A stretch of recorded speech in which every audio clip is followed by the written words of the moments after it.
Cumprimento os irmãos com a paz do Senhor Jesus. Aproveitando que os irmãos ainda estão de pé, abra sua Bíblia, livro do profeta Jonas. Hoje é aniversário do Jonatas, então vou pregar no livro do profeta Jonas.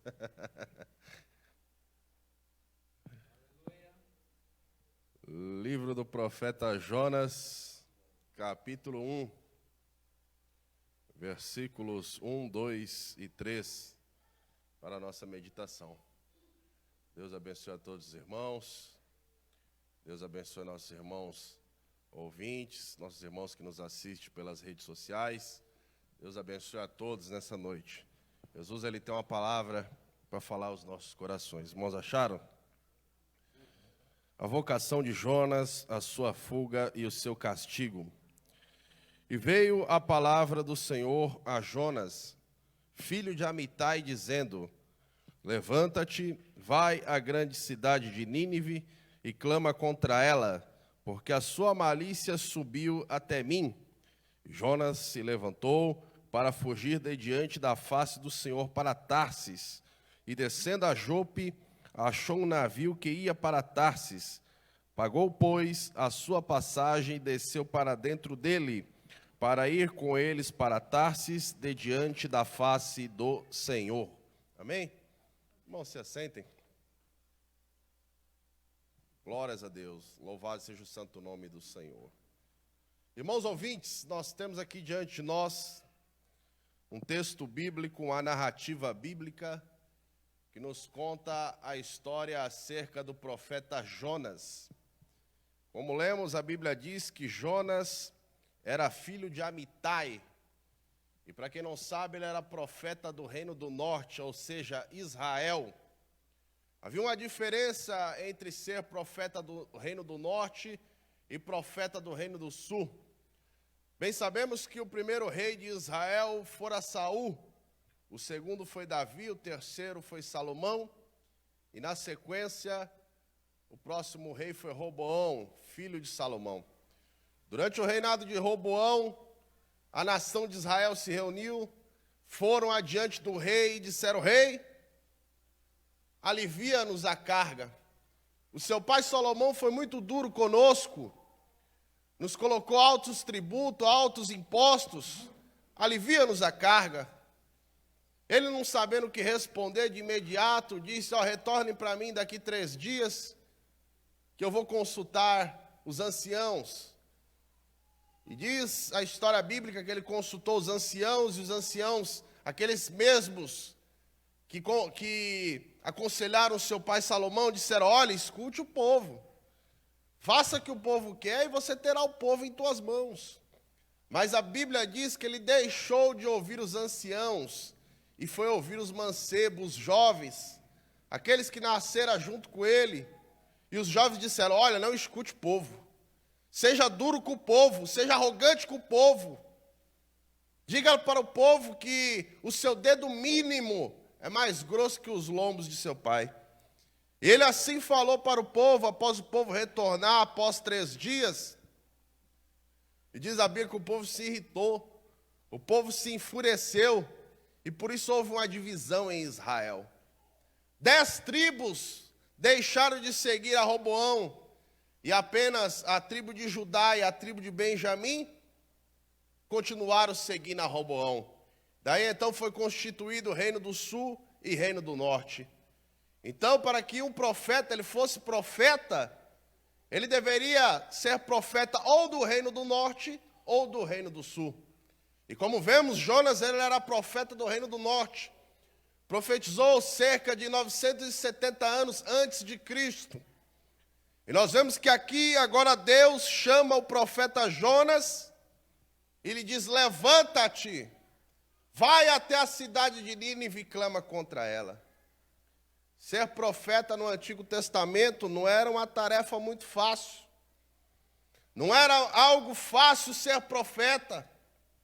Havia uma responsabilidade imensa sobre os ombros do profeta.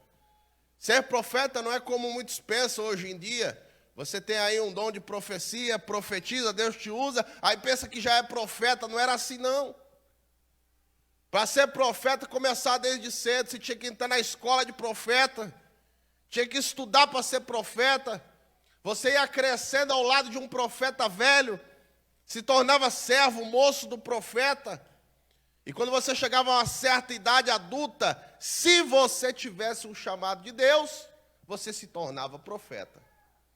E como eu disse, havia uma imensa responsabilidade sobre os ombros do profeta. Nós podemos ver quando Deus falou para Ezequiel: Ezequiel, tu é um atalaia. Para quem não sabe, atalaia era um vigia, que ficava sobre a torre da cidade. E ele ficava lá visualizando, vendo, se de repente vinha algum exército contra a nação.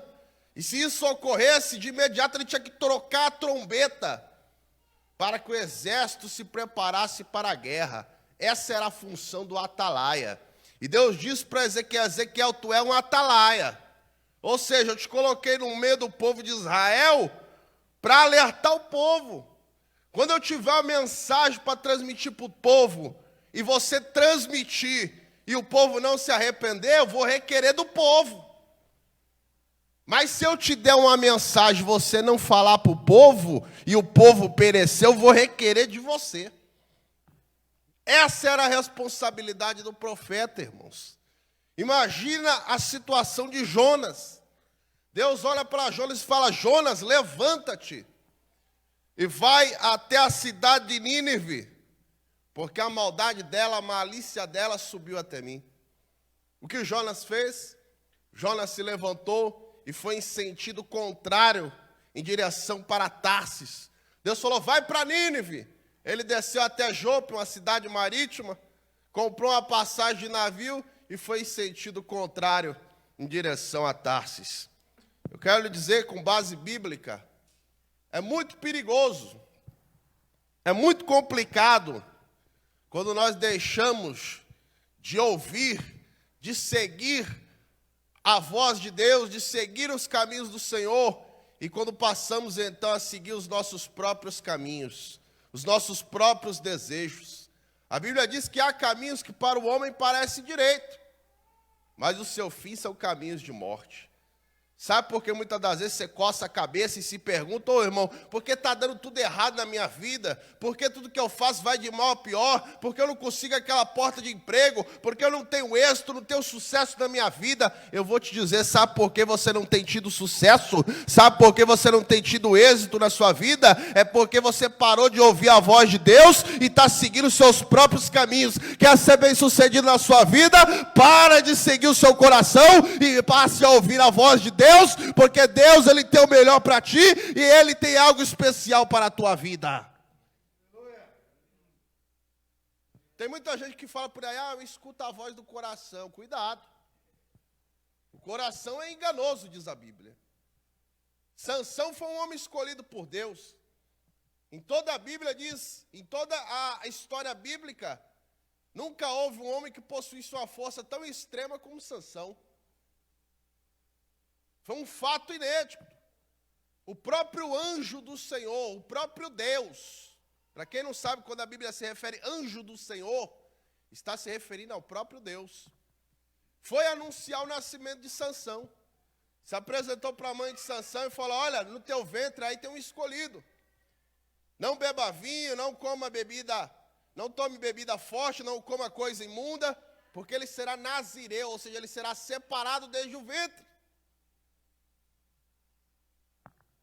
O marido da mãe de Sansão ficou curioso, quis saber quem era aquele ser que havia dito aquelas palavras, orou a Deus e pediu para que o anjo voltasse novamente. O anjo voltou. Daí então ele perguntou: qual é o teu nome? Para que quando o menino nascer nós possamos te honrar. E ele disse: por que perguntas o meu nome, visto que é maravilhoso?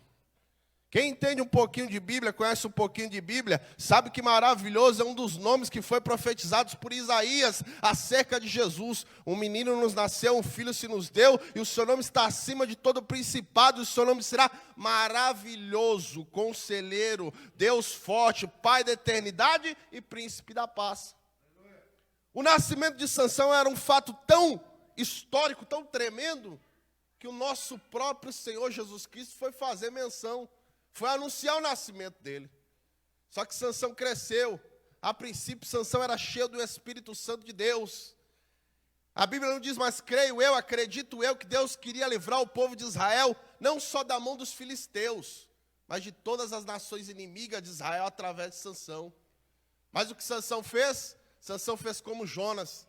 Deixou de seguir os caminhos de Deus e passou a seguir os seus próprios caminhos, seu próprio entendimento, seu próprio pensamento. Começou a se prostituir. Foi lá, matou um leão. No dia seguinte, a carcaça do leão estava lá morta. Ele, sendo nazireu, separado, ele não podia tocar na carcaça imunda do leão. Foi lá, viu um favo de mel na carcaça do leão, tocou na carcaça do leão, pegou aquele favo de mel, se contaminou e ainda deu para os seus pais. A partir daí, a vida de Sansão passou a ser um desastre. E nós sabemos qual foi o final trágico de Sansão. Os filisteus pegaram Sansão, furaram seus 2 olhos. Ele pensava que o Espírito de Deus ainda estava sobre ele. Mas a Bíblia diz que o Espírito do Senhor havia se retirado da vida de Sansão. Mas Deus, ainda pela sua misericórdia, no último instante de vida, deu uma segunda chance para Sansão. Sansão recobrou as suas forças e ainda pôde se vingar dos filisteus. Escute o que eu vou lhe dizer, cuidado. Cuidado com o caminho que você está trilhando. A princípio, o Espírito Santo de Deus ainda está sobre você. Mas se você continuar trilhando um caminho que não é o caminho de Deus, quando você menos esperar, o Espírito Santo de Deus pode se retirar da sua vida e você possa estar à mercê do inimigo. Eu tenho uma mensagem da parte de Deus para a sua vida. Para de escutar a voz do homem, para de escutar o seu coração e passe a ouvir a voz de Deus. Deixa o Espírito Santo de Deus te guiar, deixa o Espírito Santo de Deus conduzir a tua vida. Ele tem o melhor para você, ele sabe o que é melhor para você e ele, ninguém mais, vai te conduzir por um caminho reto e um caminho seguro.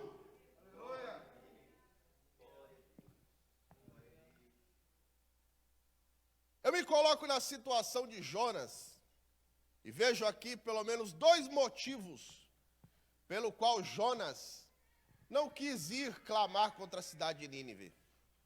O primeiro desses motivos, sabe qual era? O medo. Repita comigo, medo. O medo fez com que Jonas não quisesse clamar contra Nínive. Você acha que era fácil, uma tarefa fácil, você ir profetizar contra a cidade de Nínive? Os ninivitas eram homens cruéis. Nínive era uma nação inimiga do povo de Israel. Muitos profetas que clamaram contra Nínive foram mortos. Tiveram as suas cabeças decepadas, cortadas e colocadas sobre estacas. Os ninivitas, eles eram muito cruéis. Eles tinham o costume de praticar o empalamento das pessoas, daqueles que ousavam clamar contra a sua cidade. A história diz que eles cortavam a cabeça dos profetas, e com as suas cabeças eles faziam casas, faziam pirâmides. Portanto, o medo tomou conta do coração de Jonas, de modo que ele não quis clamar contra a cidade de Nínive. E o medo, muitas das vezes, ele toma conta das nossas vidas. O medo, ele nos enfraquece. O medo, ele enfraquece o valente. O medo, ele faz com que percamos as esperanças, com que percamos a fé. E cá para nós, todos nós, sem exceção, às vezes sentimos medo de alguma coisa. Alguns têm medo de ficar desempregado. Outros têm medo de passar fome. Outros têm medo de ficar doente, medo de perder um ente querido. Outros têm medo de coisas fúteis, coisas banais.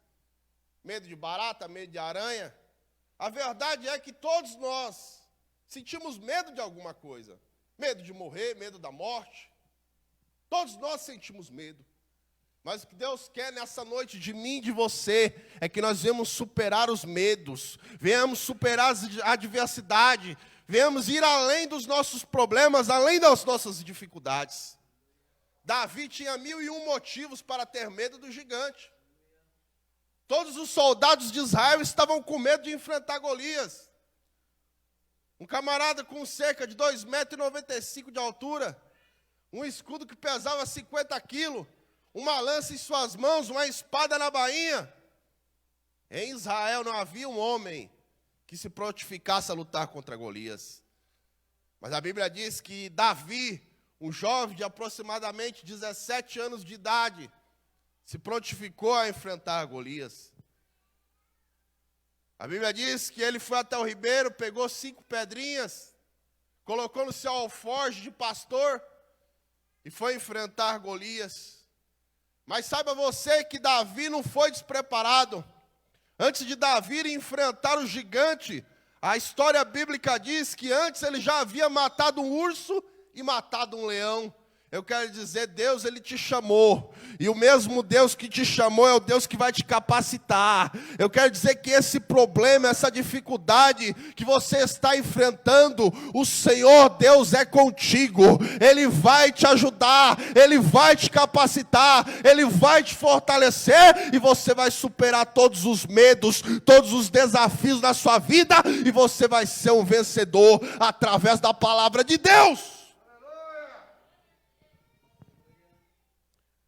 Segundo motivo que fez com que Jonas não quisesse clamar contra a cidade de Nínive, sabe qual era? A raiva, o ódio. Jonas não queria clamar contra Nínive, porque ele conhecia Deus. E ele sabia que Deus era misericordioso e que poderia acontecer do povo se arrepender e Deus perdoar o povo. Jonas queria ver a destruição de Nínive. Podemos ver que lá no capítulo 4, ele se entristeceu porque o povo se arrependeu e Deus perdoou o povo. Eu quero lhe dizer, meus queridos, não retribua o mal com o mal. Se alguém fizer o mal para você, retribua com o bem. Não foi assim que Jesus nos ensinou? Vença o mal com o bem.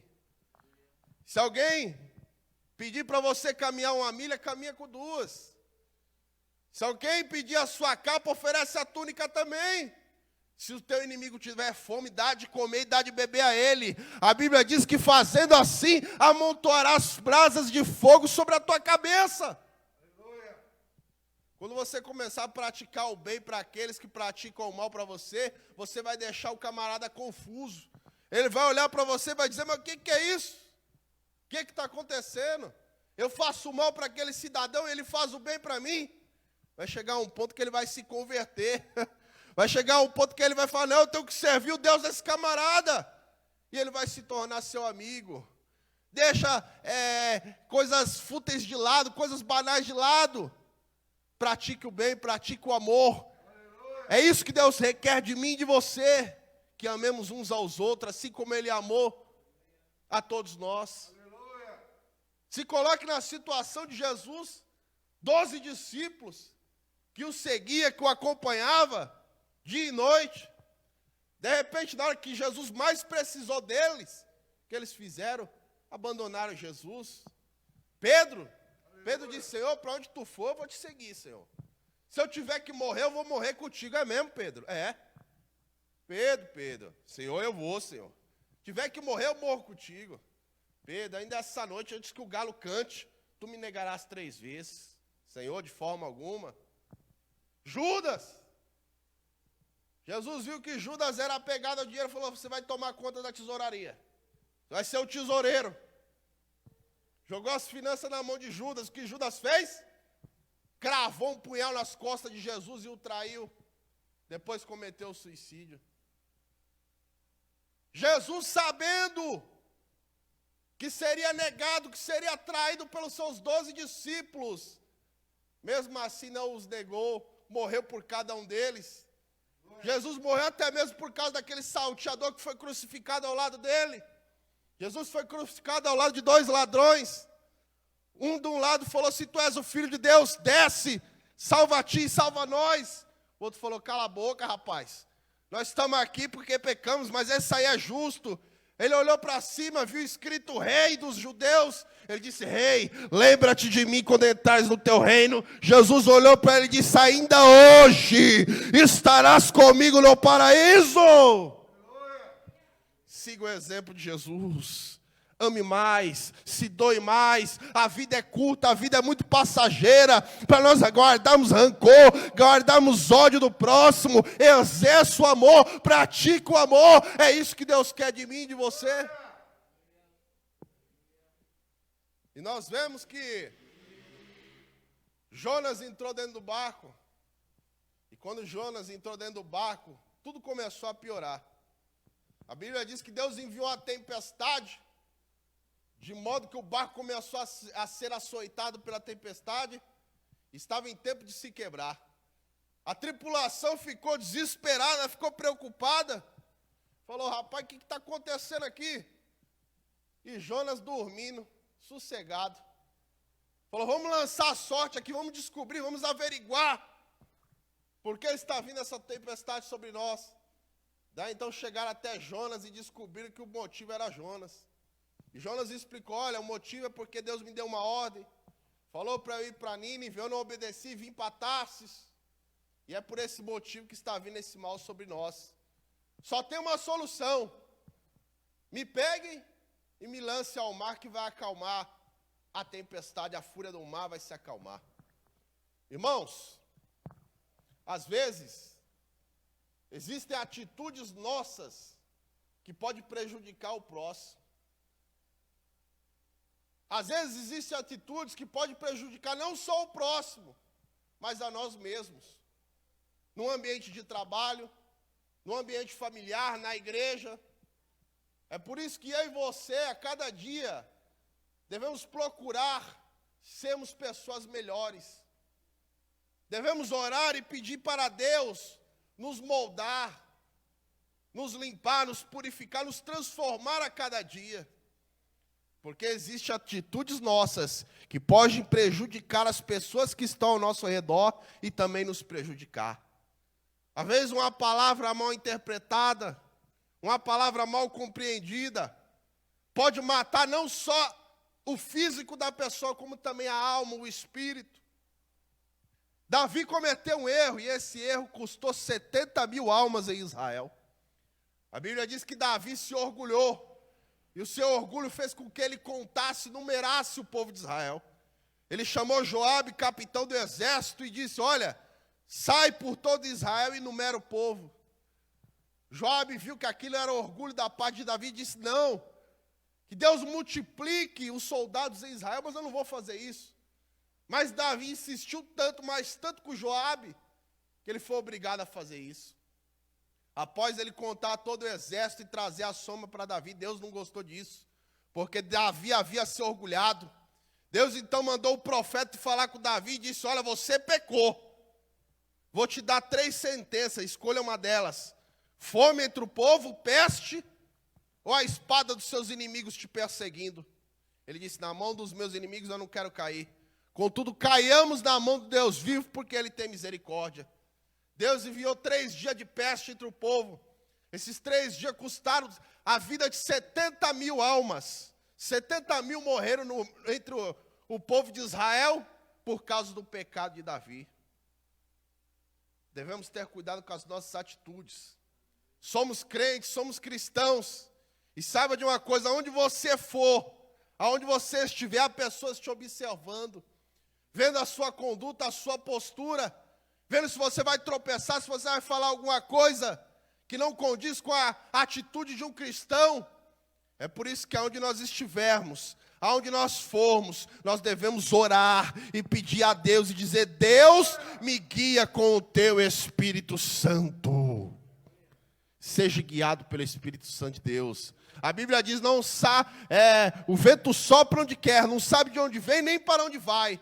Assim é todo aquele que é guiado pelo Espírito Santo de Deus. Não seja guiado pelas emoções, não seja guiado pelos desejos do seu coração, mas seja guiado pela palavra de Deus e pelo Espírito Santo de Deus. Ele tem o melhor para a tua vida, Ele sabe o que é melhor para você. Deixa Ele te guiar, deixa Ele te conduzir, que Ele vai te levar até um porto seguro.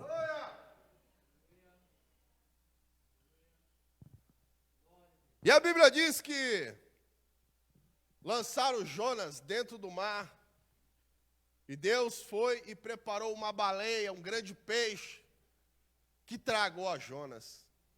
Já vi muitas pessoas falando acerca desse peixe, acerca dessa baleia, dizendo que Deus enviou aquele peixe, aquela baleia, para matar Jonas, para destruir Jonas. E não é bem verdade. Na verdade, Deus enviou aquele peixe, aquela baleia, para salvar Jonas. Jonas ia morrer afogado. Era o fim de Jonas, Jonas estava condenado. Mas Deus deu uma segunda chance para Jonas, enviando aquela baleia. E Jesus falou acerca disso, dizendo, assim como Jonas esteve 3 dias e 3 noites no ventre da baleia, o Filho do Homem também estará 3 dias e 3 noites no seio da terra. Aquela baleia, irmãos, representava a segunda chance na vida de Jonas. E eu quero lhe dizer, você teve uma segunda chance. Eu tive uma segunda chance. Você que ainda não entregou a sua vida para Jesus, está me ouvindo, eu quero lhe dizer, Jesus, Ele te dá uma segunda chance hoje. A Bíblia diz, Jesus, como eu acabei de falar, diz que estaria 3 dias, assim como Jonas, no seio da terra. E você pode me perguntar o que significa isso, irmão Rodrigo. Os irmãos se lembram da parábola do rico e Lázaro? A Bíblia diz que o rico morreu e foi para o Hades. Lázaro também, que era pobre, morreu, também foi para o Hades. Porém, lá no Hades havia divisão. Um lugar de tormento, de um lado. Do outro lado, o paraíso, um lugar de descanso.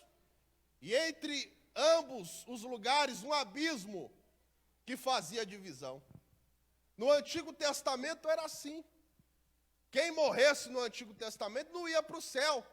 E também não ia para o inferno, porque o inferno ainda não foi inaugurado. Então ele ia para onde? Ia para o Hades. Ele descia até as profundezas do Hades, que é um reino espiritual. E se ele fosse justo diante de Deus, se ele tivesse seguido os mandamentos do Senhor, ele ia para o paraíso. Se não, ele ia para o lugar de tormento, um lugar em chamas, um lugar terrível. E diz a Bíblia que Jesus, após a sua morte, o que ele fez? O seu espírito desceu até o Hades, até o Seol, até o lugar de tormento, e também desceu no paraíso. E quem estava lá no paraíso? A alma dos santos do Antigo Testamento: Abraão, Isaac, Jacó, Moisés, Davi, os profetas. E diz a Bíblia que ele pregou para aquelas almas, proclamando a salvação, proclamando a redenção. E diz a Bíblia que ele levou cativo o cativeiro. Ou seja, ele pegou o paraíso, pegou a alma daqueles santos e levou até o terceiro céu, onde está hoje. Ou seja, Deus, Ele morreu por mim e morreu por você para nos dar uma segunda chance. Eu e você estávamos condenados, sem saída, não havia outro meio, todos nós que morrêssemos.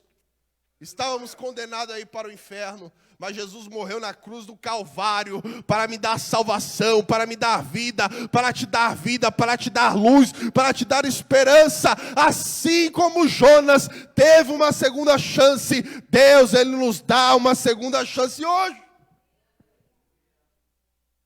Escute a voz de Deus. Pare de ser negligente. Você tem trilhado tantos caminhos aí perdido, sem rumo, sem direção. E você tem se perguntado o que eu estou fazendo de errado. O que você está fazendo de errado é que você ainda não teve um encontro com Jesus. A partir do momento que você tiver um encontro com Jesus, a sua vida vai melhorar, vai mudar. Jesus, Ele não promete riquezas para ninguém. Não é como muitos pastores em outras denominações por aí, que vem, aceite a Jesus, e você será um mega empresário. Aceite a Jesus, e Jesus vai fazer você uma pessoa famosa, uma pessoa rica. Não! Jesus, Ele não promete nada disso. Mas Jesus, Ele lhe garante a salvação, Ele lhe garante a paz, a tranquilidade de espírito, a tranquilidade na sua alma, a certeza que quando um dia você partir desse mundo, tem um lugar garantido para você lá no céu. Eu já ouvi muitas pessoas, com certeza você já ouviu isso. Muitas pessoas dizer por aí, dessa vida a gente não leva nada. Com certeza você já ouviu alguém dizer isso. E muito pelo contrário. Você sabia que quando partir dessa vida você vai levar uma coisa? E essa coisa é muito importante. E o que é, irmão Rodrigo? As suas obras. Aquilo que você praticou nessa terra, após a vida vai te acompanhar. E se você for uma pessoa que não praticou boas obras, se você foi uma pessoa que não ouviu a palavra de Deus e não aceitou Jesus como o único e suficiente salvador da sua alma, após a outra vida você será julgado. E talvez condenado ou premiado, dependerá das suas obras aqui nessa terra. E eu te pergunto, quais têm sido as tuas obras? Qual o caminho que você quer seguir? Ei, Jesus não obriga ninguém a seguir a Ele. A obra de Deus é voluntária. Seguir a Jesus é uma atitude que você tem que tomar diante de Deus. E Jesus te convida nessa noite você vir. Vem, vem, vem que o Pai está de braços abertos para te receber e te dar uma segunda chance. O caminho do Evangelho não é um caminho fácil. Não é um caminho de mar de rosas. Não é um caminho apenas de bênçãos. É um caminho espinhoso, é um caminho difícil. Mas todos os dias da sua vida, enquanto você for fiel a Deus, Deus estará do seu lado dizendo: filho meu, não temas, que eu sou contigo por onde quer que andares.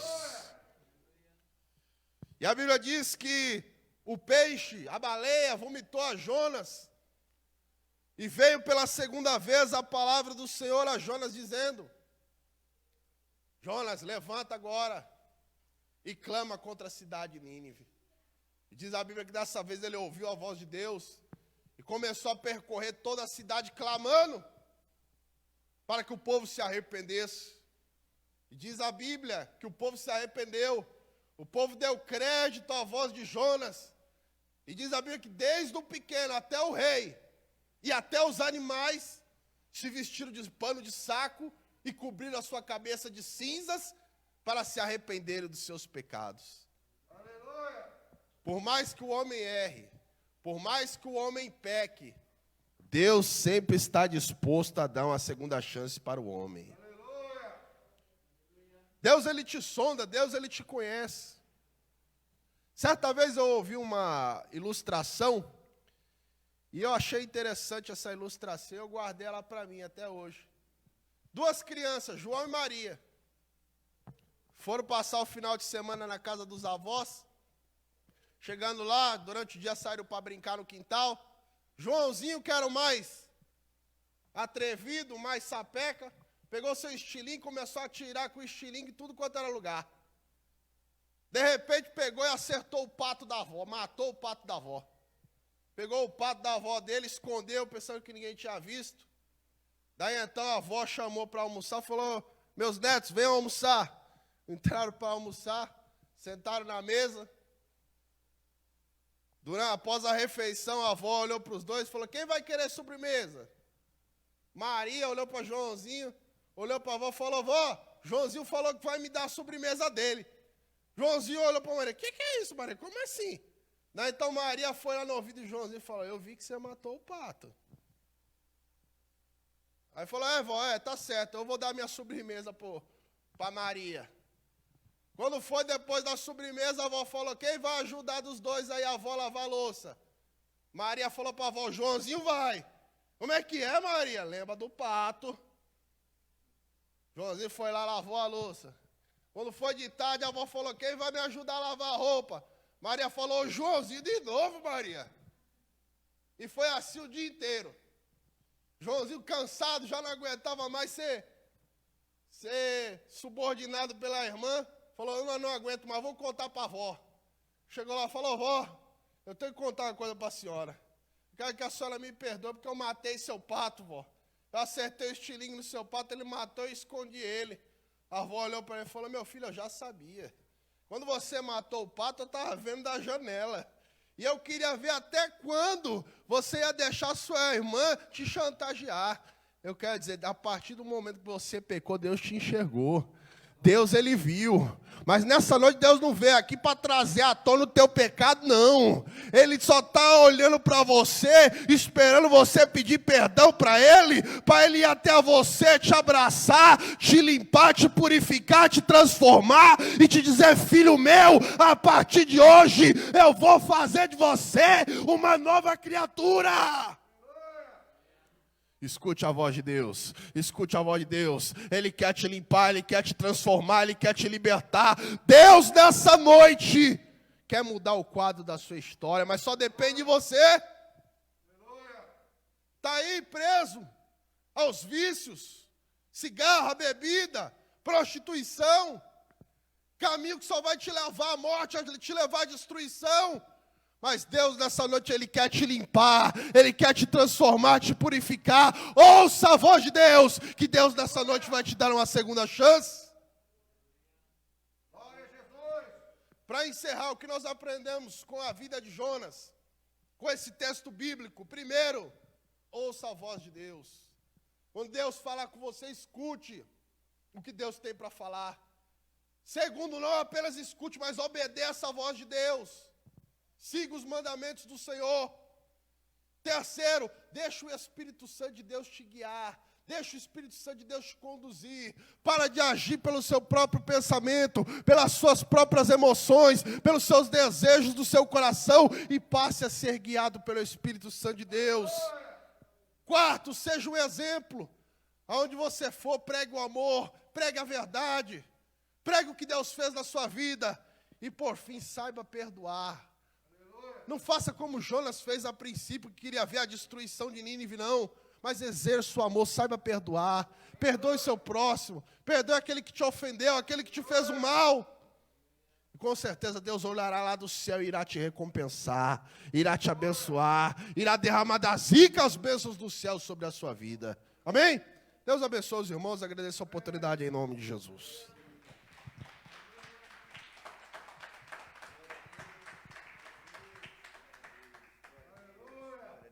Deus te abençoe, pastor Rodrigo, Deus te abençoe.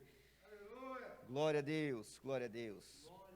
Vamos orar ao Senhor, agradecidos a Deus por este culto de adoração ao Senhor, pela palavra do Senhor aos nossos corações, aos que estão em casa ouvindo esta palavra. Que Deus vos abençoe também ricamente, em nome do Senhor Jesus. Eu tenho aqui o irmão Elias, irmã Cássia, irmã Cida, irmã Nilza, e mais alguns irmãos. Deixa eu ver, irmã Cleusa. Quem mais está aqui? Glória a Deus. Glória, glória a Deus. Irmão Antônio, louvado seja Deus. Glória a Deus. Deus abençoe a todos em nome de Jesus. Deus abençoe a todos em nome de Jesus Cristo. Amém? Meus irmãos, sábado nós contamos com a ajuda dos irmãos que puderem estar aqui. Nós estaremos aqui às 3 horas da tarde, preparando aí todas as coisas, e saímos em seguida assim que tiver tudo pronto. Amém? Então, quem tiver a intenção de vir, mande uma mensagem para minha esposa, para ela controlar lá a quantidade de pessoas que a gente precisa para esse trabalho. Amém? Deus abençoe a todos que colaboraram, Deus abençoe a todos os irmãos que estão orando, Deus abençoe a todos em nome de Jesus Cristo. Nós queríamos levar alguns cobertores, ainda fomos caçar preço, olhar alguns lugares, mas o dinheiro estava difícil. Aí Deus, através do irmão Gleidson, nos abençoou e recebemos lá uma oferta de uma empresa de transporte aéreo, que mandou um bocado de cobertor, travesseiro, tem fronha, tem até edredom chegou aí. Então, graças a Deus, Deus está nos ajudando e vai abençoar muitas vidas para a glória do Senhor Jesus. Amém? Deus abençoe vocês, meus irmãos. Próximo culto, domingo, às 18h30. Culto da família, estaremos todos aqui adorando e bendizendo o nome santo do Senhor Jesus Cristo. Amém? Oremos ao Senhor. Pai santo e Deus eterno, aqui está a tua igreja, aqui estamos, Senhor, em tua presença, Te agradecendo, ó Senhor, por este culto de louvor a Ti, ó Deus querido.